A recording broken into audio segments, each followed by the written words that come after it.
ทุกคนตอนนี้ค่อยมาที่ห้างเห็นอุปกรณ์ค่อยบ่มีส่วนแล้วก็มีเลื่อยตัดเล็กตัดทอเพราะว่ามื้อนี้พวกเราสิมากวดเบิ่งทอน้ำของพวกเฮามันตันมาแปลงเทื่อนึงแล้วก็บ่ได้แต่ว่าครั้งนี้สิเรามาแปลงเบิ่งนี่นะนี่นะ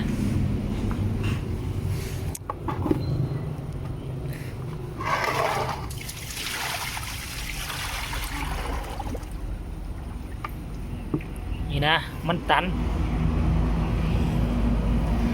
ปากทอมันบ่มีม่องลงเพราะว่าเขาเจ้าเอาเสาไฟฟ้ามาลงเอาเสาไฟฟ้ามาลงแล้วก็ตันปากทอเฮาไว้เลยนะแบบว่าบ่จงม่องให้ปากทอเฮาลงใส่ห้องระบายน้ำใหญ่มันก็เลยเป็นปัญหาแนวนี้ค่อยก็เลยมาเบิ่งว่าคันมาจับจุดม่องนี่สูงกว่าจุดสุดท้ายค่อยก็คิดว่าค่อยน่าจะต่อปากทอลงไปใส่ทอใหญ่เลยบ่จำเป็นต้องขุดหลุมนะทุกคนเขาก็พอมีทออยู่นะทอเขาก็ย่างอยู่นี่นะทุกคนนี่ทอนะทอย่างอยู่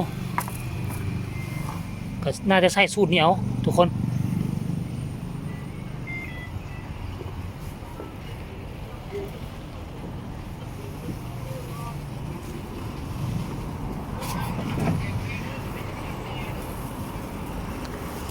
นี่นะหลังตู้ ATM นี่นะทุกคนนี่นะ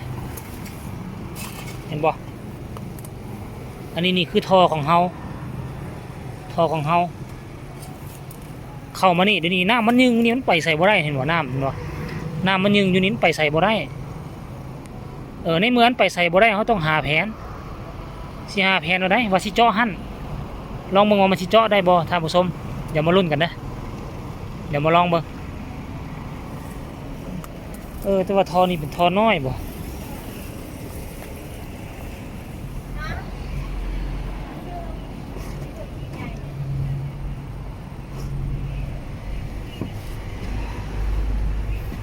ส่วนหรอฮะคนลงมาจากเมื่อวานนี่ไอ้เบิ่งเหมือนว่าเขามีแนวกันนะเมื่อวานนี่เป็นโทรเว้นเป็นตัดโอ้ยมือนั่นค่อยไปขุดแล้วมันทอของนั่งนูทอของสมค่อยมันอยู่ลุมมันจมอยู่ลุมพุ่นขวดบ่ฮอดมันโอ้ทุกคนขวดพิษมือนั่นไปขวดปากทอของโตอยู่เทิงทอของสมัยเราฟังอยู่ลุม สมพอแล้วมันยังบ่ได้คือเก่าเคหูจุดละหูจุดมันแล้วทุกคนไว้ซ้ำนี่แหละเดี๋ยวพ่อกันตอนเฮ็ดแล้วก็ได้นี่นะแก้ไขเรียบร้อยแล้วทุกคนมันมีทอ1 2ของเฮาอยู่ลุมสุดนี่ทางเดินมันอยู่ต่ำพี่แต่ว่าเสาไฟฟ้าเฮ็ดแล้วบ่รับผิดชอบมาทอกเสาไฟฟ้าเลยก็เอาซีเมนต์เททับม่องเดินน้ำของเฮาเลยนี่เห็นบ่เฮาต้องได้ขุดได้เฮ็ดใหม่เอาสรุปแล้วเราเรื่องงานนี่แก้ไขเรียบร้อยแล้วทุกคน